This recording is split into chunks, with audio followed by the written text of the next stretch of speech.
Aku punya lama kat sini tunggu sampai anak aku menangis dalam kereta ni. Sekarang nak balik, duduk parking sini dengan tarik handbrake-nya.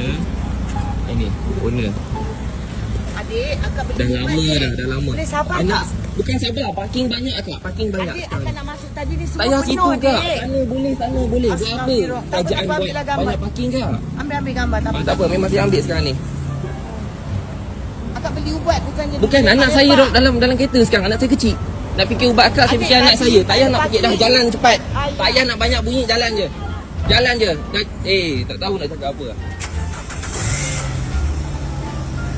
Dah jalan je. Adik dah kuajar sangat. Jalan tau. tak, kau yang kau hajar dengan aku sekarang kau parking sini. Adik, Ya jalan je lah, adik, jalan je. Alah, Jalan je lah bodoh. kau ni bodoh. Kau bodoh kau parking sini. Betul lagi. Kau takut kau terjadi. Dah jalan. Iman kau. Dah tua pun bodoh.